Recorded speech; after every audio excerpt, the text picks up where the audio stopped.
ਸਤਿ ਸ਼੍ਰੀ ਅਕਾਲ ਜੀ। ਸਵਾਗਤ ਹੈ ਮੇਰੇ ਸਾਰੇ ਦੋਸਤਾਂ ਦਾ ਇੱਕ ਵਾਰੀ ਫਿਰ ਤੋਂ ਪੰਜਾਬ ਜੌਬਸ ਅਕੈਡਮੀ ਤੇ। ਆਪਾਂ ਡਿਸਕਸ ਕਰ ਰਹੇ ਸੀ ਭਾਰਤੀ ਸੰਵਿਧਾਨ ਦੇ ਪਹਿਲੇ ਭਾਗ ਬਾਰੇ, ਜਿਹਦੇ ਵਿੱਚ 1 ਤੋਂ ਲੈ ਕੇ 4 ਤੱਕ ਆਰਟੀਕਲਸ ਮੈਂਸ਼ਨ ਕੀਤੇ ਹੋਏ ਨੇ। ਉਸ ਸੀਰੀਜ਼ ਦੇ ਵਿੱਚ ਆਪਣੀ ਅੱਜ ਇਹ ਦੂਸਰੀ ਵੀਡੀਓ ਹੈ।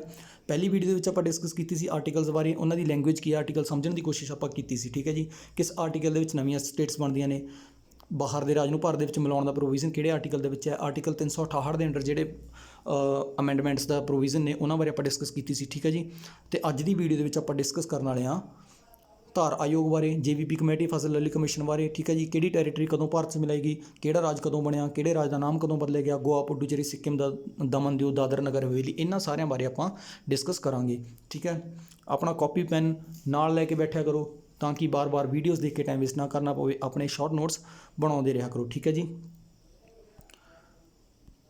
ਚੱਲਦੇ ਆਪਾਂ ਅੱਗੇ। ਦੇਖੋ, ਇਹ ਨੇ ਦੋ ਆਰਟੀਕਲ ਜਿਨ੍ਹਾਂ 'ਤੇ ਅੱਜ ਆਪਣਾ ਮੇਨ ਫੋਕਸ ਰਹਿਣ ਵਾਲਾ, ਆਰਟੀਕਲ 2 ਅਤੇ 3। ਆਰਟੀਕਲ 2 ਦੇ ਵਿੱਚ ਲਿਖਿਆ ਹੋਇਆ ਹੈ ਕਿ ਜੇ ਬਾਹਰ ਦੀ ਕਿਸੇ ਟੈਰੀਟਰੀ ਨੂੰ ਭਾਰਤ ਦੇ ਵਿੱਚ ਮਿਲਾਉਣਾ ਹੈ ਤਾਂ ਉਹ ਜਿਹੜੀ ਪਾਵਰ ਆ ਉਹ ਸੰਸਦ ਕੋਲ ਹੈ। ਠੀਕ ਹੈ ਜੀ, ਅਤੇ 3 ਦੇ ਵਿੱਚ ਲਿਖਿਆ ਹੋਇਆ ਕਿ ਜੇ ਭਾਰਤ ਦੇ ਅੰਦਰ ਜਿਹੜੀਆਂ ਸਟੇਟਸ ਨੇ ਉਹਦੀ ਬਾਉਂਡਰੀ ਦੇ ਵਿੱਚ ਕੁਛ ਚੇਂਜਿੰਗ ਕਰਨੀ ਹੈ ਜਾਂ ਉਹਦੇ ਨਾਮ ਦੇ ਵਿੱਚ ਕੁਛ ਚੇਂਜਿੰਗ ਕਰਨੀ ਹੈ ਤਾਂ ਇਹ ਜਿਹੜਾ ਅਧਿਕਾਰ ਆ ਇਹ ਵੀ ਸਿਰਫ ਸੰਸਦ ਨੂੰ ਹੈ। ਠੀਕ ਹੈ ਜੀ, ਆਰਟੀਕਲ 2 ਦੇ ਵਿੱਚ ਬਾਹਰ ਦੀਆਂ ਸਟੇਟਾਂ ਬਾਰੇ, ਆਰਟੀਕਲ 3 ਦੇ ਵਿੱਚ ਭਾਰਤ ਦੇ ਜਿਹੜੀਆਂ ਅੰਦਰ ਸਟੇਟਾਂ ਨੇ ਉਹਨਾਂ ਬਾਰੇ ਦਿੱਤਾ ਹੋਇਆ।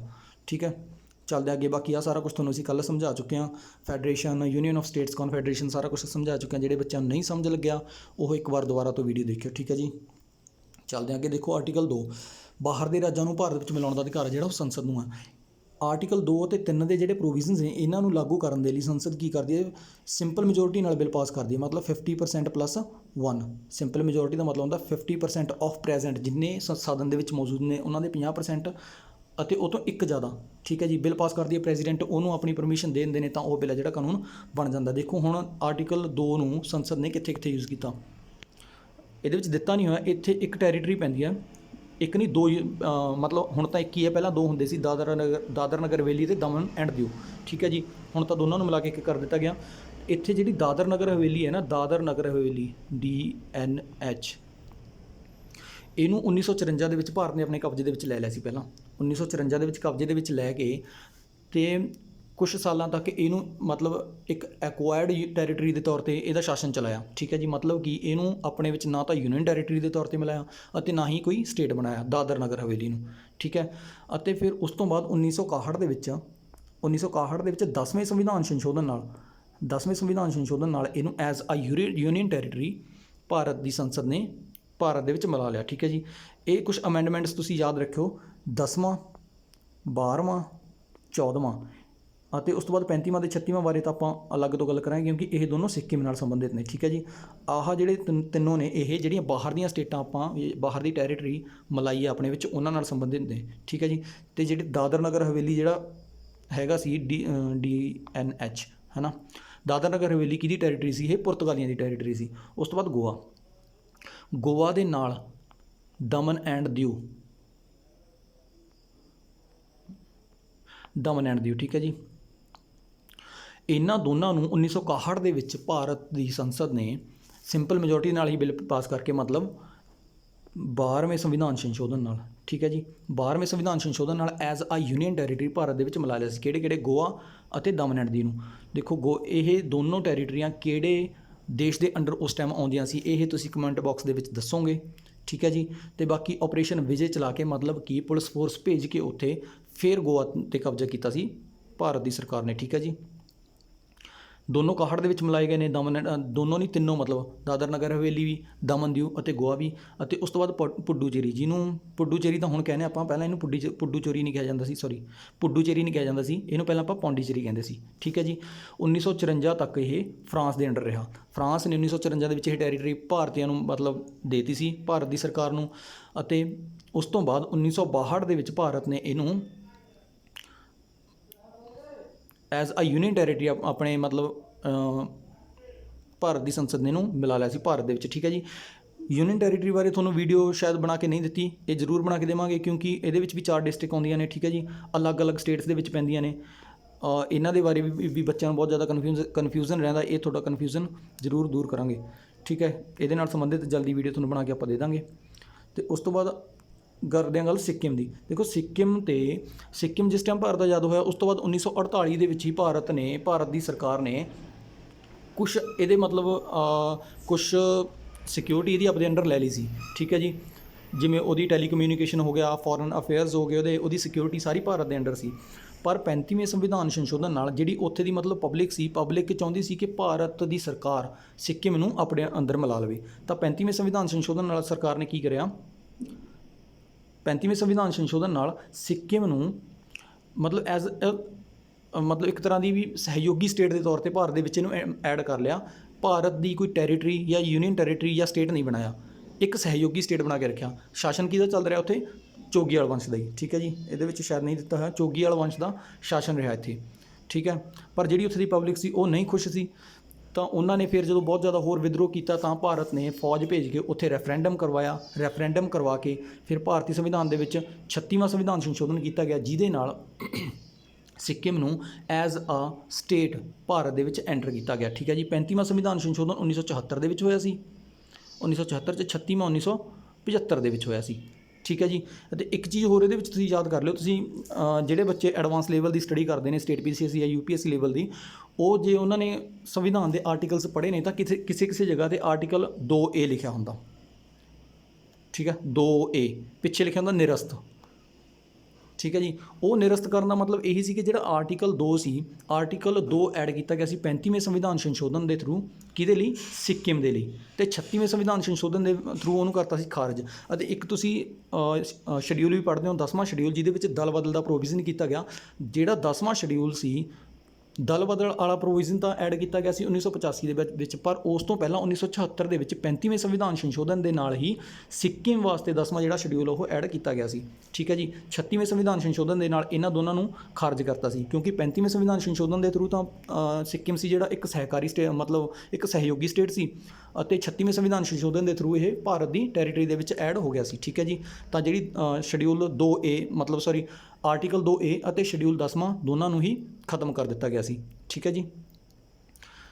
ਚੱਲਦੇ ਅੱਗੇ, ਦੇਖੋ ਆਪਾਂ, ਉਮੀਦ ਹੈ ਕਿ ਤੁਹਾਨੂੰ ਸਮਝ ਸਾਰਾ ਕੁਝ ਲੱਗੀ ਗਿਆ ਹੋਣਾ। ਲਿਖ ਕੇ ਵੀ ਤੁਹਾਨੂੰ ਸਾਰਾ ਕੁਝ ਦਿੱਤਾ। ਦਾਦਰਾ ਨਗਰ ਹਵੇਲੀ 1954 ਤੱਕ ਪੁਰਤਗਾਲੀਆਂ ਦੇ ਅੰਡਰ ਰਿਹਾ, ਠੀਕ ਹੈ ਜੀ। 61 ਦੇ ਵਿੱਚ 10ਵਾਂ ਸੰਵਿਧਾਨ ਸੰਸ਼ੋਧਨ ਨਾਲ ਭਾਰਤ ਨੇ ਇਹਨੂੰ ਆਪਣੇ ਵਿੱਚ ਮਿਲਾ ਲਿਆ ਸੀ। ਗੋਆ, ਦਮਨ, ਦਿਊ ਇਹਨਾਂ ਨੂੰ 12ਵੇਂ ਸੰਵਿਧਾਨ ਸੰਸ਼ੋਧਨ ਨਾਲ, ਠੀਕ ਹੈ ਜੀ, ਐਜ਼ ਅ ਯੂਨੀਅਨ ਟੈਰੀਟਰੀ ਮਿਲਾ ਲਿਆ ਸੀ। ਗੋਆ 1987 ਤੱਕ ਯੂਨੀਅਨ ਟੈਰੀਟਰੀ ਰਿਹਾ। 1987 ਦੇ ਵਿੱਚ ਇਹਨੂੰ ਕੰਪਲੀਟ ਸਟੇਟ ਦਾ ਦਰਜਾ ਦੇ ਦਿੱਤਾ ਗਿਆ ਸੀ, ਠੀਕ ਹੈ ਜੀ। ਇਹਦੇ ਬਾਰੇ ਆਪਾਂ ਅੱਗੇ ਵੀ ਡਿਸਕਸ ਕਰਾਂਗੇ, ਤਾਂ ਕੋਈ ਗੱਲ ਨਹੀਂ, ਠੀਕ ਹੈ। ਉਸ ਤੋਂ ਬਾਅਦ ਪੁਡੂਚੇਰੀ ਮਤਲਬ ਪੌਂਡੀਚੇਰੀ ਕਹਿੰਦੇ ਸੀ ਉਸ ਟਾਈਮ। ਇਹ ਵੀ 1954 ਤੱਕ ਫਰਾਂਸ ਦੇ ਅੰਡਰ ਸੀ। ਉਹਨੇ ਭਾਰਤ ਨੂੰ ਦੇਤਾ ਸੀ 14ਵੇਂ ਸੰਵਿਧਾਨ ਸੰਸ਼ੋਧਨ ਨਾਲ। ਪੁਡੂਚੇਰੀ 14ਵੇਂ ਸੰਵਿਧਾਨ ਸੰਸ਼ੋਧਨ ਨਾਲ as a union territory Bharat 'ਚ ਮਿਲਾਇਆ ਗਿਆ ਸੀ, ਠੀਕ ਹੈ ਜੀ। ਦੇਖੋ, 10ਵੇਂ ਸੰਵਿਧਾਨ ਸੰਸ਼ੋਧਨ ਨਾਲ ਦਾਦਰਾ ਨਗਰ ਹਵੇਲੀ, 10ਵੇਂ ਸੰਵਿਧਾਨ ਸੰਸ਼ੋਧਨ ਨਾਲ ਦਾਦਰਾ ਨਗਰ ਹਵੇਲੀ, ਠੀਕ ਹੈ ਜੀ। 12ਵੇਂ ਨਾਲ ਦਮਨ, ਦਿਊ ਅਤੇ ਗੋਆ, 14ਵੇਂ ਨਾਲ ਪੁਡੂਚੇਰੀ, ਠੀਕ ਹੈ ਜੀ।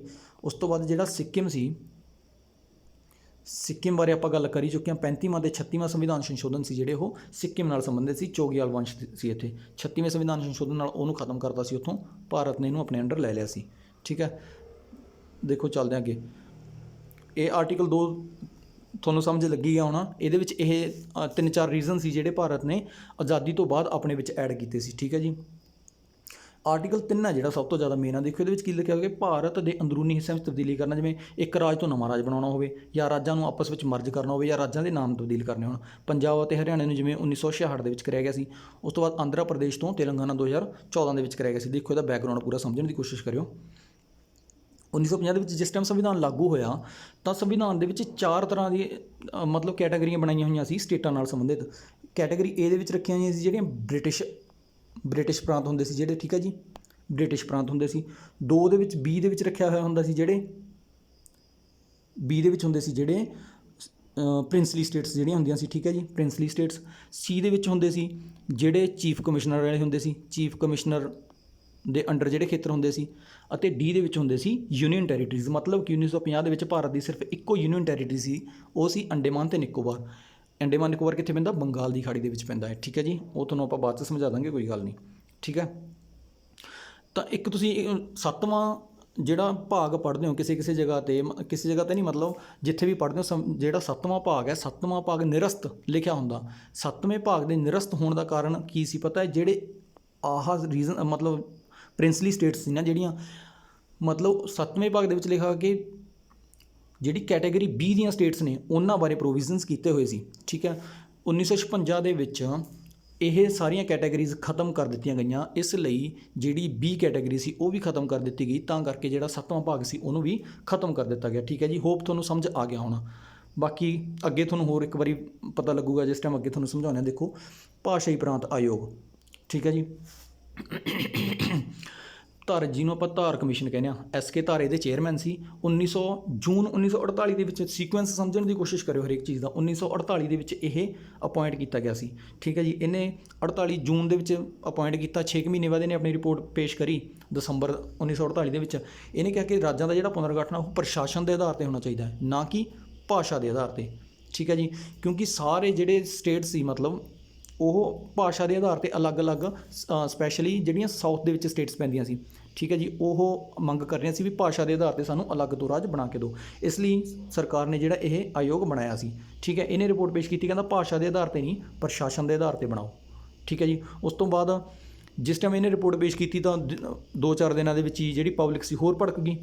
ਫਿਰ ਸਰਕਾਰ ਨੇ ਕੀ ਕਰਿਆ, ਸਰਕਾਰ ਨੇ ਇੱਕ ਹੋਰ ਕਮੇਟੀ ਅਪਾਇੰਟ ਕੀਤੀ, JVP ਕਮੇਟੀ, ਦਸੰਬਰ ਦੇ ਵਿੱਚ। ਠੀਕ ਹੈ ਜੀ, ਦਸੰਬਰ 1948 ਦੇ ਵਿੱਚ। JVP ਦਾ ਮਤਲਬ ਇਹਦੇ ਵਿੱਚ ਜਿਹੜੇ ਮੈਂਬਰ ਸੀ, J ਮਤਲਬ ਜਵਾਹਰ ਲਾਲ ਨਹਿਰੂ, V ਮਤਲਬ ਵੱਲਭ ਭਾਈ ਪਟੇਲ, ਠੀਕ ਹੈ ਜੀ, P ਮਤਲਬ ਪੱਟਾਭੀ ਸੀਤਾਰਮਈਆ, ਇਹ ਤਿੰਨੋਂ ਇਹਦੇ ਮੈਂਬਰ ਸੀ।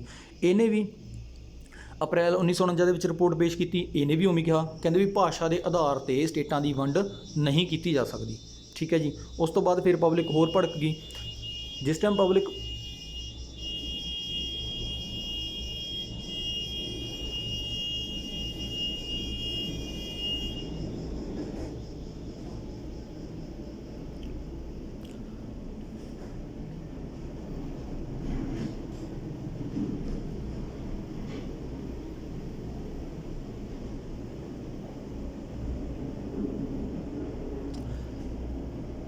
ਸੌਰੀ ਬਾਹਰ ਕੁਝ ਕੰਸਟਰਕਸ਼ਨ ਦਾ ਕੰਮ ਚੱਲ ਰਿਹਾ, ਉਹਦੇ ਕਰਕੇ ਥੋੜ੍ਹਾ ਜਿਹਾ ਇੱਥੇ ਮਤਲਬ ਸ਼ੋਰ ਸ਼ਰਾਬਾ ਚੱਲਦਾ ਹੀ ਰਹਿੰਦਾ। ਠੀਕ ਹੈ ਜੀ, ਤੁਸੀਂ ਮੇਰੀ ਆਵਾਜ਼ 'ਤੇ ਅਤੇ ਵੀਡੀਓ 'ਤੇ ਧਿਆਨ ਦਿਓ। ਠੀਕ ਹੈ ਜੀ, ਸਮਝਣ ਦੀ ਕੋਸ਼ਿਸ਼ ਕਰੋ। ਹੁਣ JVP ਕਮੇਟੀ ਨੇ ਵੀ, ਧਾਰ ਕਮਿਸ਼ਨ ਨੇ ਵੀ ਐਵੇਂ ਕਿਹਾ, JVP ਕਮੇਟੀ ਨੇ ਵੀ ਉਹਨੂੰ ਠੁਕਰਾਤਾ। ਠੀਕ ਹੈ ਜੀ, ਉਸ ਤੋਂ ਬਾਅਦ ਜਦੋਂ ਜ਼ਿਆਦਾ ਮੁੱਦਾ ਭੜਕ ਗਿਆ ਤਾਂ ਇੱਕ ਕੇਸ ਹੋਇਆ ਸੀ। ਮਦਰਾਸ ਇੱਕ ਟੈਰੀਟਰੀ ਸੀ ਜਿਹਨੂੰ ਅੱਜ ਆਪਾਂ ਤਾਮਿਲਨਾਡੂ ਕਹਿੰਦੇ ਹਾਂ। ਠੀਕ ਹੈ ਜੀ, ਤਾਮਿਲਨਾਡੂ ਕਹਿੰਦੇ ਹਾਂ। ਉਸ ਟਾਈਮ ਇੱਕ ਰਾਜ ਹੁੰਦਾ ਸੀ ਮਦਰਾਸ। ਮਦਰਾਸ ਦੇ ਵਿੱਚ 2 ਤਰ੍ਹਾਂ ਦੇ ਲੋਕ ਸੀ, ਇੱਕ ਤਾਮਿਲ ਬੋਲਣ ਵਾਲੇ, ਦੂਜੇ ਤੇਲਗੂ ਬੋਲਣ ਵਾਲੇ। ਜਿਹੜੇ ਤੇਲਗੂ ਬੋਲਣ ਵਾਲੇ ਲੋਕ ਸੀ ਉਹ ਅਲੱਗ ਤੋਂ ਮੰਗ ਕਰ ਰਹੇ ਸੀ ਕਿ ਸਾਨੂੰ ਆਂਧਰਾ ਪ੍ਰਦੇਸ਼ ਭਾਸ਼ਾ ਦੇ ਆਧਾਰ 'ਤੇ ਇੱਕ ਨਵਾਂ ਮਤਲਬ ਅਲੱਗ ਤੋਂ ਰਾਜ ਬਣਾ ਕੇ ਦਿੱਤਾ ਜਾਵੇ। ਠੀਕ ਹੈ ਜੀ, ਤਾਂ ਅਲੱਗ ਤੋਂ ਰਾਜ ਬਣਾ ਕੇ ਦੇਣ ਦੇ ਮਤਲਬ ਕਿ ਸਾਰੀਆਂ ਕਮੇਟੀਜ਼ ਤਾਂ ਐਵੇਂ ਕਹਿ ਰਹੀਆਂ ਸੀ ਕਿ ਨਹੀਂ ਬਣਾ ਕੇ ਦੇਣਾ। ਤਾਂ ਉਹਨਾਂ ਦਾ ਇੱਕ ਮਤਲਬ ਲੀਡਰ ਸੀ, ਜਿਹੜੇ ਤੇਲਗੂ ਬੋਲਣ ਵਾਲੇ ਸੀ ਉਹਨਾਂ ਦਾ ਲੀਡਰ ਸੀ, ਉਹਦਾ ਨਾਮ ਸੀ ਪੋਟੀ ਸ਼੍ਰੀ ਰਾਮਲੂ। ਜਿਹੜੇ ਐਡੀਸ਼ਨਲ ਪੁਆਇੰਟਸ ਬੋਲੂੰਗਾ ਉਹਨਾਂ ਨੂੰ ਨੋਟ ਕਰਦੇ ਜਾਇਓ, ਹੋ ਸਕਦਾ ਤੁਹਾਨੂੰ ਉਹ ਬਹੁਤ ਮੁਸ਼ਕਿਲ ਨਾਲ ਕਿਤੋਂ ਮਿਲਣਗੇ। ਠੀਕ ਹੈ ਜੀ, ਪੋਟੀ ਸ਼੍ਰੀ ਰਾਮਲੂ ਉਹ 56 ਦਿਨ ਤੱਕ ਭੁੱਖ ਹੜਤਾਲ 'ਤੇ ਬੈਠਾ ਰਿਹਾ, ਇਸ ਲਈ ਕਿ ਸਾਨੂੰ ਅਲੱਗ ਤੋਂ ਸਟੇਟ ਬਣਾ ਕੇ ਦਿਓ। ਠੀਕ ਹੈ ਜੀ, 56 ਦਿਨ ਦੀ ਭੁੱਖ ਹੜਤਾਲ ਤੋਂ ਬਾਅਦ ਉਹਦੀ ਹੋ ਗਈ ਮੌਤ। ਜਿਸ ਟਾਈਮ ਉਹਦੀ ਮੌਤ ਹੋ ਗਈ ਤਾਂ ਪਬਲਿਕ ਹੋਰ ਜ਼ਿਆਦਾ ਭੜਕ ਗਈ। ਸਰਕਾਰ ਨੂੰ ਮਜਬੂਰ ਹੋਣਾ ਪਿਆ 1953 ਦੇ ਵਿੱਚ ਆਂਧਰਾ ਪ੍ਰਦੇਸ਼ ਨੂੰ ਅਲੱਗ ਤੋਂ ਰਾਜ ਬਣਾਉਣ ਦੇ ਲਈ। ਠੀਕ ਹੈ ਜੀ, 1953 ਦੇ ਵਿੱਚ ਅਲੱਗ ਤੋਂ ਜਿਸ ਟਾਈਮ ਰਾਜ ਬਣਾ ਤਾਂ ਆਂਧਰਾ ਪ੍ਰਦੇਸ਼ ਨੂੰ, ਆਂਧਰਾ ਪ੍ਰਦੇਸ਼ ਪਹਿਲਾ ਉਹ ਰਾਜ ਸੀ ਜਿਹੜਾ ਭਾਸ਼ਾ ਦੇ ਆਧਾਰ 'ਤੇ ਬਣਾਇਆ ਗਿਆ ਸੀ। ਠੀਕ ਹੈ ਜੀ, ਇਹ ਤਾਂ ਇੱਕ ਫੈਕਟ ਹੈ, ਇਹ ਤਾਂ ਵੈਸੇ ਨਾਰਮਲੀ ਤਕਰੀਬਨ ਬੱਚਿਆਂ ਨੂੰ ਪਤਾ ਹੀ ਹੋਣਾ, ਜਿਹੜੇ ਬੱਚੇ ਪੜ੍ਹਦੇ ਨੇ। ਭਾਸ਼ਾ ਦੇ ਆਧਾਰ 'ਤੇ ਗਠਿਤ ਹੋਣ ਵਾਲਾ ਪਹਿਲਾ ਜਿਹੜਾ ਰਾਜ ਸੀ ਉਹ ਆਂਧਰਾ ਪ੍ਰਦੇਸ਼ ਸੀ। ਠੀਕ ਹੈ ਜੀ, ਬੈਕਗਰਾਊਂਡ ਦਾ ਪਿੱਛੇ ਦਾ ਮੈਂ ਤੁਹਾਨੂੰ ਦੱਸਦਾ। ਹੁਣ ਦਸੰਬਰ 1953 ਦੇ ਵਿੱਚ ਇਹਨੂੰ ਬਣਾਤਾ ਅਤੇ ਦਸੰਬਰ 1953 ਦੇ ਵਿੱਚ ਹੀ ਫਿਰ ਇੱਕ ਕਮਿਸ਼ਨ ਅਪੁਆਇੰਟ ਕੀਤਾ ਗਿਆ, ਫਜ਼ਲ ਅਲੀ ਕਮਿਸ਼ਨ। ਠੀਕ ਹੈ ਜੀ, ਉਹਨੂੰ ਕਿਹਾ ਗਿਆ ਇਹਦੇ ਲਈ ਰਿਪੋਰਟ ਤਿਆਰ ਕਰਨ ਦੇ ਲਈ।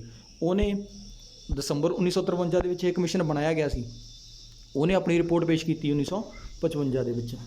ਠੀਕ ਹੈ ਜੀ, 1955 ਦੇ ਵਿੱਚ ਪੇਸ਼ ਕਰਕੇ ਉਹਨੇ ਕਿਹਾ ਕਿ ਜਿਹੜੀ ABCD ਕੈਟਾਗਰੀ ਨੇ ਇਹਨਾਂ ਨੂੰ ਕਰੋ ਖ਼ਤਮ। ਜਿਹੜੀਆਂ ਪਿੱਛੇ ਤੁਹਾਨੂੰ ਸਟੇਟਸ ਸਾਰੀਆਂ ਦਿਖਾਈਆਂ ਸੀ, ਕਹਿੰਦਾ ਇਹਨਾਂ ਨੂੰ ਸਾਰੀਆਂ ਨੂੰ ਕਰੋ ਖ਼ਤਮ ਅਤੇ 16 ਰਾਜ ਅਤੇ ਸਿਰਫ 3 ਯੂਨੀਅਨ ਟੈਰੀਟਰੀਜ਼ ਬਣਾਓ। ਠੀਕ ਹੈ ਜੀ, ਕੇਂਦਰ ਸ਼ਾਸਿਤ ਪ੍ਰਦੇਸ਼। ਸਿਰਫ ਇੰਨਾ ਹੀ ਪ੍ਰੋਵੀਜ਼ਨ ਮਤਲਬ ਇੰਨਾ ਹੀ ਸਿਸਟਮ ਰੱਖੋ, ਬਾਕੀ ਜਿਹੜੀਆਂ ABCD ਜਿਹੜੀ ਕੈਟਾਗਰੀ ਆ ਉਹਨੂੰ ਬਿਲਕੁਲ ਖ਼ਤਮ ਕਰ ਦਿਓ। ਤਾਂ ਉਹਦੇ ਲਈ ਫਿਰ ਸਰਕਾਰ ਨੇ ਲਿਆਂਦਾ ਸੀ state reorganisation act 1956। State reorganisation act 1956 ਦੇ ਥਰੂ ਸਰਕਾਰ ਨੇ ਕੀ ਕੀਤਾ, 14 ਸਟੇਟਸ ਬਣਾਈਆਂ ਸਰਕਾਰ ਨੇ। ਅਤੇ ਮਤਲਬ ਕਿ ਉਹਨੇ ਰਿਕਮੈਂਡ ਕਰੀਆਂ ਸੀ 16, ਸਰਕਾਰ ਨੇ ਬਣਾਈਆਂ 14। ਉਹਨੇ ਰਿਕਮੈਂਡ ਕਰੀਆਂ ਸੀ 3 यूनियन टैरेटरी सरकार ने बनाई, 6 यूनियन टैरेटरी, 6 केंद्र शासित प्रदेश। ठीक है जी।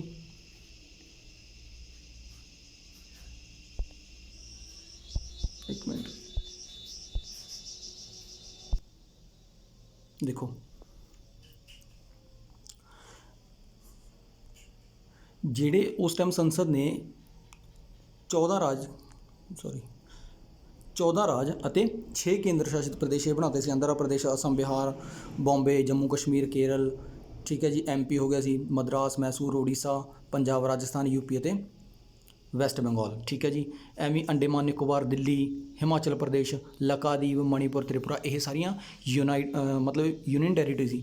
ਦੇਖੋ ਇਹਦੇ ਵਿੱਚ ਮਣੀਪੁਰ, ਤ੍ਰਿਪੁਰਾ ਅਤੇ ਹਿਮਾਚਲ ਪ੍ਰਦੇਸ਼ ਇਹ ਯੂਨੀਅਨ ਟੈਰੀਟਰੀ ਸੀ।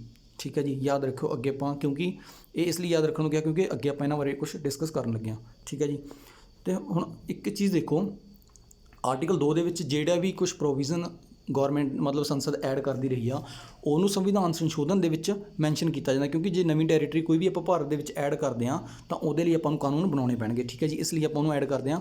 ਉਹਦੇ ਵਿੱਚ ਭਾਰਤ ਮਤਲਬ ਸੰਵਿਧਾਨ ਸੰਸ਼ੋਧਨ ਅਧਿਨਿਯਮ ਲਿਖ ਕੇ ਸੰਵਿਧਾਨ ਸੰਸ਼ੋਧਨ ਦੇ ਵਿੱਚ ਉਹਨੂੰ ਐਡ ਕਰਦੇ ਹਾਂ। ਪਰ ਜਿਹੜੇ ਸਟੇਟਸ ਦੇ ਵਿੱਚ ਆਪਾਂ ਚੇਂਜਿੰਗ ਕਰਦੇ ਹਾਂ ਉਹਨੂੰ ਆਪਾਂ ਸੰਵਿਧਾਨ ਸੰਸ਼ੋਧਨ ਦੇ ਵਿੱਚ ਨਹੀਂ ਲਿਖਦੇ, ਉਹਨੂੰ ਆਪਾਂ ਜਾਂ ਤਾਂ ਸਟੇਟ ਐਕਟ ਕਹਿੰਦੇ ਹਾਂ ਜਾਂ ਸਟੇਟ ਰੀਆਰਗੇਨਾਈਜੇਸ਼ਨ ਐਕਟ ਕਹਿੰਦੇ ਹਾਂ। ਠੀਕ ਹੈ ਜੀ।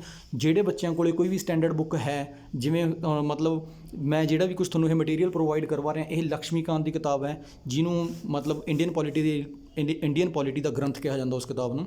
ਉਹਦੇ ਵਿੱਚੋਂ ਸਾਰਾ ਕੁਛ ਤੁਹਾਨੂੰ ਪ੍ਰੋਵਾਈਡ ਕਰਵਾ ਰਿਹਾ। ਜਿਹੜੇ ਬੱਚਿਆਂ ਕੋਲ ਕੋਈ ਵੀ ਸਟੈਂਡਰਡ ਬੁੱਕ ਆ ਦੇਖ ਲਿਓ, ਉਹਦੇ ਵਿੱਚ ਜਿੰਨੇ ਵੀ ਅਮੈਂਡਮੈਂਟਸ ਹੋਏ ਨੇ ਉਹਨਾਂ ਅਮੈਂਡਮੈਂਟਸ ਦੀ ਸਪੈਸ਼ਲ ਤੋਂ ਇੱਕ ਪਿੱਛੇ ਲਿਸਟ ਬਣਾ ਕੇ ਦਿੱਤੀ ਹੋਣੀ ਉਹਨਾਂ ਨੇ। ਉਹਦੇ ਵਿੱਚ ਤੁਹਾਨੂੰ ਕੋਈ ਵੀ ਐਵੇਂ ਦਾ ਮਤਲਬ ਅਮੈਂਡਮੈਂਟ ਨਹੀਂ ਮਿਲੇਗਾ ਐਕਟ ਜਿਹਦੇ ਵਿੱਚ ਲਿਖਿਆ ਹੋਵੇ ਕਿ ਇਸ ਅਮੈਂਡਮੈਂਟ ਦੇ ਨਾਲ ਕੋਈ ਸਟੇਟ ਬਣਾਈ ਗਈ ਹੈ। ਹਾਂ, ਐਵੇਂ ਜ਼ਰੂਰ ਹੈ ਕਿ ਸਟੇਟ ਬਣਾਉਣ ਤੋਂ ਬਾਅਦ ਉਹਦੇ ਲਈ ਕੁਛ ਪ੍ਰੋਵੀਜ਼ਨਸ ਕੀਤੇ ਗਏ, ਜਿਵੇਂ ਨਾਗਾਲੈਂਡ ਦੇ ਲਈ ਕੀਤੇ ਗਏ ਸੀ। ਠੀਕ ਹੈ ਜੀ।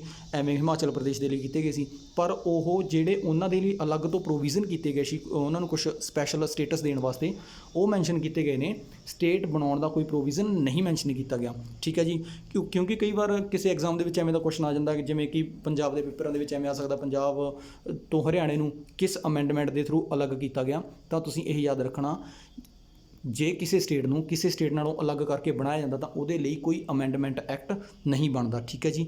ਉਹਦੇ ਲਈ ਸਟੇਟ ਐਕਟ ਬਣਦਾ ਹੈ। ਮਤਲਬ ਉਹਨੂੰ ਪਾਸ ਕਰਨ ਦਾ ਪ੍ਰੋਵੀਜ਼ਨ ਸੇਮ ਰਹਿੰਦਾ ਹੈ, ਪਰ ਉਹਨੂੰ ਸੰਵਿਧਾਨ ਸੰਸ਼ੋਧਨ ਦੇ ਵਿੱਚ ਐਡ ਨਹੀਂ ਕੀਤਾ ਜਾਂਦਾ। ਉਵੇਂ ਹੀ ਪੰਜਾਬ ਨੂੰ ਜਦੋਂ ਜਿਸ ਟਾਈਮ ਹਰਿਆਣੇ ਤੋਂ 1966 ਦੇ ਵਿੱਚ ਅਲੱਗ ਕੀਤਾ ਗਿਆ ਤਾਂ ਉਹਦੇ ਲਈ ਕੋਈ ਵੀ ਸੰਸ਼ੋਧਨ ਸੰਵਿਧਾਨ ਦੇ ਵਿੱਚ ਮਤਲਬ ਸੰਸ਼ੋਧਨ ਤਾਂ ਸੰਵਿਧਾਨ ਦੇ ਵਿੱਚ ਕੀਤਾ ਗਿਆ, ਕਿਉਂਕਿ ਜੇ ਆਪਾਂ ਨਵੀਂ ਸਟੇਟ ਕੋਈ ਜੋੜੀ ਹੈ ਤਾਂ ਉਸ ਸਟੇਟ ਦਾ ਨਾਮ ਵੀ ਆਪਾਂ ਨੂੰ ਪਹਿਲੇ ਸ਼ਡਿਊਲ ਦੇ ਵਿੱਚ ਦਰਜ ਕਰਨਾ ਪੈਣਾ ਹੈ। ਪਰ ਉਹਨੂੰ ਸੰਵਿਧਾਨ ਸੰਸ਼ੋਧਨ ਐਕਟ ਦੇ ਥਰੂ ਨਹੀਂ ਕੀਤਾ ਗਿਆ, ਉਹਨੂੰ ਕਿਹਦੇ ਥਰੂ ਕੀਤਾ ਗਿਆ? ਸਟੇਟ ਐਕਟ ਦੇ ਥਰੂ ਕੀਤਾ ਗਿਆ, ਸਟੇਟ ਰੀਆਰਗੇਨਾਈਜੇਸ਼ਨ ਐਕਟ ਦੇ ਥਰੂ। ਠੀਕ ਹੈ ਜੀ। ਉਮੀਦ ਹੈ ਤੁਹਾਨੂੰ ਇਹ ਗੱਲ ਮਤਲਬ ਇੰਨਾ ਕੁ ਤਾਂ ਸਮਝ ਲੱਗੀ ਗਿਆ ਹੋਣਾ। ਦੇਖੋ ਚੱਲਦੇ ਆਪਾਂ ਅੱਗੇ।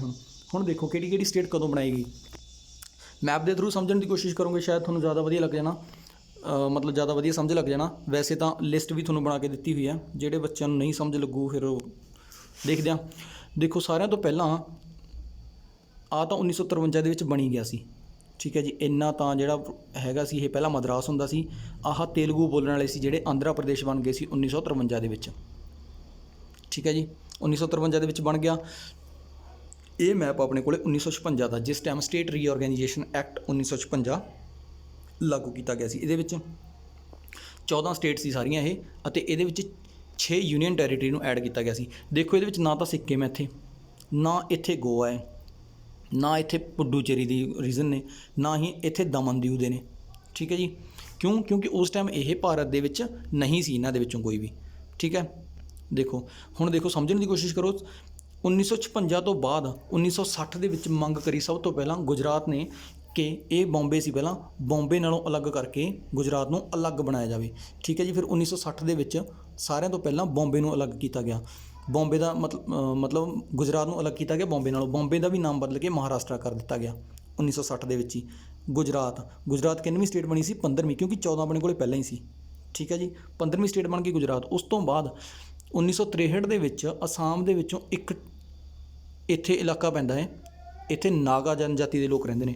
ਉਹਨਾਂ ਨੇ ਮੰਗ ਕਰੀ ਕਿ ਸਾਨੂੰ ਵੀ ਅਲੱਗ ਇੱਕ ਸਟੇਟ ਬਣਾ ਕੇ ਦਿਓ, ਤਾਂ ਸਰਕਾਰ ਨੇ 1963 ਦੇ ਵਿੱਚ ਨਾਗਾਲੈਂਡ ਬਣਾਇਆ। ਠੀਕ ਹੈ ਜੀ। 1963 ਦੇ ਵਿੱਚ ਕਿੰਨਵੀਂ ਸਟੇਟ ਬਣੀ ਇਹ? 16ਵੀਂ ਸਟੇਟ। ਠੀਕ ਹੈ। 63 ਦੇ ਵਿੱਚ 16ਵੀਂ ਸਟੇਟ ਬਣੀ। ਉਸ ਤੋਂ ਬਾਅਦ ਫਿਰ ਹਰਿਆਣਾ ਵਾਸਤੇ ਮੰਗ ਉੱਠੀ 1966 ਦੇ ਵਿੱਚ, ਤਾਂ ਸਰਕਾਰ ਨੇ 1966 ਦੇ ਵਿੱਚ ਹਰਿਆਣੇ ਨੂੰ ਅਲੱਗ ਕੀਤਾ ਐਜ਼ ਅ 17th ਸਟੇਟ, 17ਵੀਂ ਸਟੇਟ ਬਣੀ। ਅਤੇ ਉੱਪਰ ਦੇ ਕੁਝ ਖੇਤਰ ਹਿਮਾਚਲ ਪ੍ਰਦੇਸ਼ ਨੂੰ ਦੇ ਦਿੱਤੇ ਗਏ, ਜਿਹੜਾ ਪਹਿਲਾਂ ਤੋਂ ਹੀ ਇੱਕ ਯੂਨੀਅਨ ਟੈਰੀਟਰੀ ਸੀ। ਤਾਂ ਹੀ ਤੁਹਾਨੂੰ ਕਿਹਾ ਸੀ ਯਾਦ ਰੱਖਿਓ, ਕਿਉਂਕਿ ਕੁਛ ਕਿਤਾਬਾਂ ਦੇ ਵਿੱਚ ਮੈਂ ਐਵੇਂ ਪੜ੍ਹਿਆ ਵੀ ਪੰਜਾਬ ਦੇ 3 ਹਿੱਸੇ ਕੀਤੇ ਗਏ, ਪੰਜਾਬ, ਹਰਿਆਣਾ ਅਤੇ ਹਿਮਾਚਲ ਪ੍ਰਦੇਸ਼। ਹਿਮਾਚਲ ਪ੍ਰਦੇਸ਼ ਨਹੀਂ ਬਣਾਇਆ ਗਿਆ ਸੀ, ਹਿਮਾਚਲ ਪ੍ਰਦੇਸ਼ ਆਲਰੇਡੀ ਇੱਕ ਯੂਨੀਅਨ ਟੈਰੀਟਰੀ ਸੀ, ਪਰ ਮਤਲਬ ਪੰਜਾਬ ਦੇ ਕੁਝ ਇਲਾਕੇ ਸੀ ਜਿਹੜੇ ਹਿਮਾਚਲ ਪ੍ਰਦੇਸ਼ ਨੂੰ ਦੇ ਦਿੱਤੇ ਗਏ ਸੀ। ਠੀਕ ਹੈ ਜੀ। ਹਿਮਾਚਲ ਪ੍ਰਦੇਸ਼ ਨੂੰ ਤਾਂ 1971 ਦੇ ਵਿੱਚ ਅਲੱਗ ਸਟੇਟ ਬਣਾਇਆ ਗਿਆ, 18ਵਾਂ ਰਾਜ ਬਣਿਆ ਸੀ ਹਿਮਾਚਲ ਪ੍ਰਦੇਸ਼, ਯੂਨੀਅਨ ਟੈਰੀਟਰੀ ਤੋਂ ਰਾਜ ਬਣ ਗਿਆ ਸੀ 18ਵਾਂ 1971 ਦੇ ਵਿੱਚ। ਠੀਕ ਹੈ ਜੀ। ਮੇਨ ਇਹ ਨੇ। ਇਸ ਤੋਂ ਬਾਅਦ ਤਾਂ ਫਿਰ ਤੁਹਾਡੇ ਲਈ ਕੁਛ ਔਖਾ ਨਹੀਂ ਹੋਣਾ। ਦੇਖੋ, ਗੁਜਰਾਤ ਬਣਿਆ 1960 ਦੇ ਵਿੱਚ, 15ਵੀਂ ਸਟੇਟ। ਠੀਕ ਹੈ ਜੀ। ਨਾਗਾਲੈਂਡ ਬਣਿਆ 63 ਦੇ ਵਿੱਚ, 16ਵੀਂ ਸਟੇਟ। ਹਰਿਆਣਾ ਬਣਿਆ 66 ਦੇ ਵਿੱਚ, 17ਵੀਂ ਸਟੇਟ। ਅਤੇ ਹਿਮਾਚਲ ਪ੍ਰਦੇਸ਼ ਬਣਿਆ 71 ਦੇ ਵਿੱਚ, 18ਵੀਂ ਸਟੇਟ। ਠੀਕ ਹੈ ਜੀ। ਉਸ ਤੋਂ ਬਾਅਦ 1971 ਤੋਂ ਬਾਅਦ 1972 ਦੇ ਵਿੱਚ ਦੇਖੋ ਯੂਨੀਅਨ ਟੈਰੀਟਰੀ ਆਪਾਂ ਪਿੱਛੇ ਪੜ੍ਹਿਆ ਸੀ, ਮਣੀਪੁਰ, ਇਹ ਮਣੀਪੁਰ ਹੈ, ਇਹ ਨੀਚੇ ਤ੍ਰਿਪੁਰਾ ਅਤੇ ਇੱਥੇ ਆ ਮੇਘਾਲਿਆ। ਮੇਘਾਲਿਆ ਅਸਾਮ ਦੀ ਇੱਕ ਸਬ ਸਟੇਟ ਹੁੰਦੀ ਸੀ। ਠੀਕ ਹੈ ਜੀ। 1972 ਦੇ ਵਿੱਚ ਸੰਸਦ ਨੇ ਇਹਨਾਂ ਤਿੰਨਾਂ ਨੂੰ ਹੀ ਕੰਪਲੀਟ ਸਟੇਟ ਦਾ ਦਰਜਾ ਦਿੱਤਾ। ਠੀਕ ਹੈ ਜੀ। ਮਣੀਪੁਰ ਨੂੰ 19ਵੀਂ ਸਟੇਟ ਬਣਾਇਆ, ਮਤਲਬ ਕਿ ਸਭ ਤੋਂ ਪਹਿਲਾਂ ਮਣੀਪੁਰ ਨੂੰ, ਉਸ ਤੋਂ ਬਾਅਦ ਤ੍ਰਿਪੁਰਾ ਨੂੰ 20ਵੀਂ ਸਟੇਟ, ਮੇਘਾਲਿਆ ਨੂੰ 21ਵੀਂ ਸਟੇਟ ਬਣਾਤਾ। ਠੀਕ ਹੈ ਜੀ। ਦੇਖ ਐਵੇਂ ਤਿੰਨੋਂ ਇੱਕ ਐਂਗਲ ਦੇ ਵਿੱਚ ਘੁੰਮ ਰਹੇ ਨੇ। ਠੀਕ ਹੈ। ਪਰ ਇਹਦੇ ਨਾਲ ਹੀ 1972 ਦੇ ਵਿੱਚ ਗੌਰਮੈਂਟ ਨੇ ਇੱਕ ਹੋਰ ਸਿਸਟਮ ਕੀਤਾ ਕਿ ਨਾਰਥ ਈਸਟ ਦੇ ਵਿੱਚ ਫਿਰ ਕੋਈ ਯੂਨੀਅਨ ਟੈਰੀਟਰੀ ਤਾਂ ਰਹਿਣੀ ਨਹੀਂ, ਮਤਲਬ ਕਿ ਕੇਂਦਰ ਸ਼ਾਸਿਤ ਪ੍ਰਦੇਸ਼ ਤਾਂ ਰਹਿਣਾ ਨਹੀਂ। ਉਹਨਾਂ ਨੇ ਆਪਣਾ ਸ਼ਾਸਨ ਰੱਖਣ ਵਾਸਤੇ 2 ਅਲੱਗ ਤੋਂ ਕੇਂਦਰ ਸ਼ਾਸਿਤ ਪ੍ਰਦੇਸ਼ ਬਣਾਏ 1972 ਦੇ ਵਿੱਚ ਹੀ, ਮਿਜ਼ੋਰਮ ਅਤੇ ਉਹਦੇ ਨਾਲ ਹੀ ਅਰੁਣਾਚਲ ਪ੍ਰਦੇਸ਼। ਠੀਕ ਹੈ ਜੀ। ਮਿਜ਼ੋਰਮ ਅਤੇ ਅਰੁਣਾਚਲ ਪ੍ਰਦੇਸ਼। ਉਸ ਤੋਂ ਬਾਅਦ 1975 ਦੇ ਵਿੱਚ ਸਿੱਕਿਮ ਨੂੰ ਬਣਾ ਲਿਆ ਸੀ, ਕਿਉਂਕਿ ਜਿਹੜਾ ਚੋਗੀਵਾਲ ਵੰਸ਼ ਸੀ ਇੱਥੇ ਉਹਨੂੰ ਖਤਮ ਕਰਤਾ ਸੀ। 35ਵਾਂ ਅਤੇ 36ਵਾਂ ਸੰਵਿਧਾਨ ਸੰਸ਼ੋਧਨ ਆਪਾਂ ਪਿੱਛੇ ਇਹਦੇ ਬਾਰੇ ਡਿਸਕਸ ਕਰ ਚੁੱਕੇ ਹਾਂ। ਠੀਕ ਹੈ ਜੀ। ਉਸ ਤੋਂ ਬਾਅਦ 1987 ਦੇ ਵਿੱਚ ਕੀ ਕਰਿਆ? ਦੇਖੋ 1972 ਦੇ ਵਿੱਚ ਵੀ 3 ਸਟੇਟਾਂ ਨੂੰ ਕੀਤਾ ਸੀ ਨਾ, 1972 ਦੇ ਵਿੱਚ 3 ਨੂੰ ਕੀਤਾ ਸੀ, ਇਹਨਾਂ ਤਿੰਨਾਂ ਨੂੰ। ਅਤੇ 1987 ਦੇ ਵਿੱਚ ਕੀ ਕੀਤਾ ਇਹਨਾਂ ਨੇ? ਮਿਜ਼ੋਰਮ ਨੂੰ, ਅਰੁਣਾਚਲ ਪ੍ਰਦੇਸ਼ ਨੂੰ ਅਤੇ ਗੋਆ ਨੂੰ। ਠੀਕ ਹੈ। ਇਹਨਾਂ ਤਿੰਨਾਂ ਨੂੰ ਸਟੇਟ ਦਾ ਦਰਜਾ ਦਿੱਤਾ। ਸਭ ਤੋਂ ਪਹਿਲਾਂ ਮਿਜ਼ੋਰਮ ਨੂੰ, ਫਿਰ ਅਰੁਣਾਚਲ ਪ੍ਰਦੇਸ਼ ਨੂੰ, ਉਸ ਤੋਂ ਬਾਅਦ ਗੋਆ ਨੂੰ। ਠੀਕ ਹੈ ਜੀ। ਮਤਲਬ ਕਿ 21ਵੀਂ ਸਟੇਟ ਆਪਣੇ ਕੋਲੇ ਸੀ ਮੇਘਾਲਿਆ, 22ਵੀਂ ਬਣ ਗਈ ਸਿੱਕਿਮ, ਉਸ ਤੋਂ ਬਾਅਦ 23ਵੀਂ ਸਟੇਟ ਆਪਣੇ ਕੋਲੇ ਬਣੀ ਮਿਜ਼ੋਰਮ, 24ਵੀਂ ਬਣੀ ਅਰੁਣਾਚਲ ਪ੍ਰਦੇਸ਼ ਅਤੇ 25ਵਾਂ ਆਪਣੇ ਕੋਲੇ ਬਣਿਆ ਗੋਆ। ਠੀਕ ਹੈ ਜੀ। 3 1972 ਦੇ ਵਿੱਚ ਬਣ ਗਈਆਂ ਸੀ, 3 1987 ਦੇ ਵਿੱਚ ਬਣ ਗਈਆਂ ਅਤੇ 3 ਸਟੇਟਾਂ ਬਣੀਆਂ 2000 ਦੇ ਵਿੱਚ। MP ਦੇ ਵਿੱਚੋਂ ਛੱਤੀਸਗੜ੍ਹ ਨੂੰ ਅਲੱਗ ਕਰ ਦਿੱਤਾ ਗਿਆ 2000 ਦੇ ਵਿੱਚ। ਉਸ ਤੋਂ ਬਾਅਦ UP ਦੇ ਵਿੱਚੋਂ ਉੱਤਰਾਖੰਡ ਨੂੰ ਅਲੱਗ ਕਰ ਦਿੱਤਾ ਗਿਆ ਅਤੇ ਬਿਹਾਰ ਦੇ ਵਿੱਚੋਂ ਝਾਰਖੰਡ ਨੂੰ ਅਲੱਗ ਕਰ ਦਿੱਤਾ ਗਿਆ। ਦੇਖੋ ਇਹ ਵੀ ਇਸੇ ਟ੍ਰਾਇੰਗਲ ਦੇ ਵਿੱਚ ਨੇ, ਪਹਿਲਾਂ ਛੱਤੀਸਗੜ੍ਹ, ਉਸ ਤੋਂ ਬਾਅਦ ਉੱਤਰਾਖੰਡ, ਉਸ ਤੋਂ ਬਾਅਦ ਝਾਰਖੰਡ। ਛੱਤੀਸਗੜ੍ਹ, ਉੱਤਰਾਖੰਡ ਅਤੇ ਝਾਰਖੰਡ। ਠੀਕ ਹੈ ਜੀ। 25 ਸਟੇਟਾਂ ਸੀ, 26ਵੀਂ ਬਣੀ ਛੱਤੀਸਗੜ੍ਹ, 27ਵੀਂ ਬਣੀ ਉੱਤਰਾਖੰਡ ਅਤੇ 28ਵੀਂ ਸਟੇਟ ਬਣੀ ਆਪਣੇ ਕੋਲੇ ਝਾਰਖੰਡ। ਠੀਕ ਹੈ। ਉਸ ਤੋਂ ਬਾਅਦ ਜਿਹੜੀ ਹੁਣ ਤੱਕ ਸਾਰਿਆਂ ਤੋਂ ਲੇਟੈਸਟ ਸਟੇਟ ਜਿਹੜੀ ਹੁਣ ਤੱਕ ਦੀ ਰਹੀ ਆ, ਤੇਲੰਗਾਨਾ। 2014 ਦੇ ਵਿੱਚ ਆਂਧਰਾ ਪ੍ਰਦੇਸ਼ ਦੇ ਵਿੱਚੋਂ ਤੇਲੰਗਾਨਾ ਅਲੱਗ ਹੋਇਆ ਸੀ। ਠੀਕ ਹੈ ਜੀ। 2014 ਦੇ ਵਿੱਚ ਮਤਲਬ ਉਸ ਟਾਈਮ ਕਿੰਨੇ ਰਾਜ ਹੋ ਗਏ ਸੀ ਆਪਣੇ? 29 ਰਾਜ ਹੋ ਗਏ ਸੀ। ਠੀਕ ਹੈ। ਅਤੇ ਮਤਲਬ ਜਿਹੜੀ ਸਭ ਤੋਂ ਲੇਟੈਸਟ ਸਟੇਟ ਬਣੀ ਹੈ ਉਹ ਤਾਂ ਤੇਲੰਗਾਨਾ ਬਣੀ ਹੈ, ਪਰ ਜਿਹੜੀ ਸਭ ਤੋਂ ਲੇਟੈਸਟ ਜਿਹੜੀ ਚੇਂਜਿੰਗ ਹੋਈ ਹੈ ਕਿਸੇ ਟੈਰੀਟਰੀ ਦੇ ਵਿੱਚ ਉਹ ਹੋਈ ਸੀ union territory Daman, Diu and Dadra Nagar Haveli ਦੇ ਵਿੱਚ। ਕਿਉਂਕਿ 2019 ਦੇ ਵਿੱਚ ਸਰਕਾਰ ਨੇ ਜੰਮੂ ਕਸ਼ਮੀਰ ਨੂੰ ਸਟੇਟ ਤੋਂ ਹਟਾ ਕੇ ਇਹਨੂੰ ਬਣਾਤਾ ਸੀ ਯੂਨੀਅਨ ਟੈਰੀਟਰੀ ਅਤੇ 2 ਹਿੱਸੇ ਕਰਤੇ ਸੀ, ਤੇ ਜੰਮੂ ਕਸ਼ਮੀਰ ਅਤੇ ਲੱਦਾਖ 2 ਯੂਨੀਅਨ ਟੈਰੀਟਰੀ ਬਣਾਤੀਆਂ ਸੀ। ਆਪਣੇ ਕੋਲੇ ਪ੍ਰੋਵੀਜ਼ਨ ਰਹਿ ਗਿਆ ਸੀ 29 ਸਟੇਟਾਂ ਅਤੇ 9 ਕੇਂਦਰ ਸ਼ਾਸਿਤ ਪ੍ਰਦੇਸ਼। ਫਿਰ ਇੱਥੇ 2 ਕੇਂਦਰ ਸ਼ਾਸਿਤ ਪ੍ਰਦੇਸ਼ ਹੁੰਦੇ ਸੀ, ਦਮਨ, ਦਿਊ ਅਤੇ ਦਾਦਰਾ ਨਗਰ ਹਵੇਲੀ। ਉਹਨਾਂ ਦੋਨਾਂ ਨੂੰ ਇਸ ਤੋਂ ਬਾਅਦ ਉਹਨਾਂ ਦੋਨਾਂ ਨੂੰ ਇਕੱਠਾ ਕਰਕੇ ਇੱਕ ਕਰਤਾ ਅਤੇ ਆਪਣੇ ਕੋਲੇ ਕਿੰਨੇ ਰਹਿ ਗਏ? ਆਪਣੇ ਕੋਲੇ ਇਸ ਟਾਈਮ 28 ਰਾਜ, ਪਹਿਲਾਂ ਆਪਣੇ ਕੋਲ 28 ਰਾਜ ਅਤੇ 9 ਕੇਂਦਰ ਸ਼ਾਸਿਤ ਪ੍ਰਦੇਸ਼ ਸੀ। ਹੁਣ ਆਪਣੇ ਕੋਲੇ ਰਹਿ ਗਏ 28 ਰਾਜ ਅਤੇ 8 ਕੇਂਦਰ ਸ਼ਾਸਿਤ ਪ੍ਰਦੇਸ਼। ਠੀਕ ਹੈ ਜੀ। ਉਮੀਦ ਹੈ ਤੁਹਾਨੂੰ ਸਮਝ ਲੱਗ ਗਿਆ ਹੋਣਾ। ਮੇਨ ਇਹਦੇ ਵਿੱਚ ਆਹ ਪਹਿਲੇ ਇਹ ਨੇ ਕਿਉਂਕਿ ਇਹ ਸਿੰਗਲ ਨੇ, ਉਸ ਤੋਂ ਬਾਅਦ ਵਾਲੇ ਤੁਹਾਨੂੰ ਮਤਲਬ ਜਲਦੀ ਸਮਝ ਆ ਜਾਣਗੇ। ਅਤੇ ਜੇ ਮੈਪ ਦੇ ਵਿੱਚ ਸਮਝੋਗੇ ਤਾਂ ਸ਼ਾਇਦ ਬਹੁਤ ਜ਼ਿਆਦਾ ਵਧੀਆ ਰਹਿਣਾ।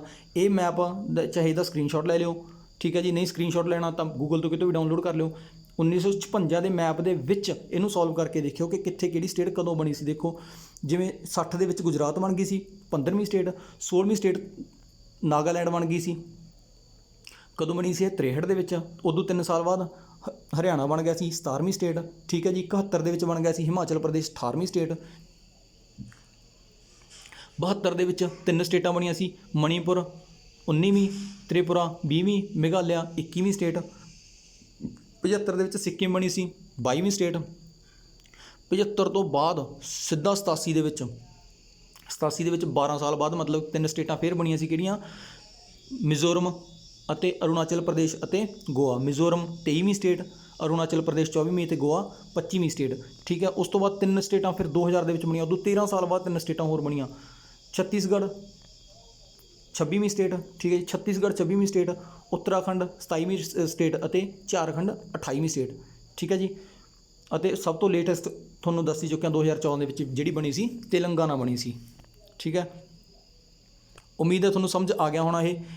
ਅਤੇ ਇਹ ਸਾਰਾ ਕੁਝ ਤੁਹਾਨੂੰ ਲਿਖ ਕੇ ਵੀ ਦਿੱਤਾ ਹੈ, ਕਦੋਂ ਕਿਹੜੀ ਸਟੇਟ ਬਣੀ, ਉਹਨਾਂ ਦੇ ਕਿਹੜੇ ਸਾਲ ਦੇ ਵਿੱਚ ਬਣੀ, ਕਿਹੜੀ ਸਟੇਟ ਨਾਲੋਂ ਅਲੱਗ ਹੋ ਕੇ ਬਣੀ। ਆਂਧਰਾ ਪ੍ਰਦੇਸ਼ ਮਦਰਾਸ ਚੋਂ, ਤਾਮਿਲਨਾਡੂ ਚੋਂ ਨਿਕਲਿਆ ਸੀ 53 ਦੇ ਵਿੱਚ, ਗੁਜਰਾਤ ਬੰਬੇ ਨਾਲੋਂ 1960 ਦੇ ਵਿੱਚ, ਨਾਗਾਲੈਂਡ ਅਸਾਮ ਨਾਲੋਂ 1963 ਦੇ ਵਿੱਚ, ਹਰਿਆਣਾ ਪੰਜਾਬ ਨਾਲੋਂ 1966 ਦੇ ਵਿੱਚ, ਹਿਮਾਚਲ ਪ੍ਰਦੇਸ਼ ਯੂਨੀਅਨ ਟੈਰੀਟਰੀ ਤੋਂ ਸਟੇਟ ਬਣਾਇਆ ਸੀ 1971 ਦੇ ਵਿੱਚ, ਠੀਕ ਹੈ ਜੀ। ਮਣੀਪੁਰ ਵੀ ਯੂਨੀਅਨ ਟੈਰੀਟਰੀ ਤੋਂ ਬਣਾਇਆ ਸੀ 1972 ਦੇ ਵਿੱਚ।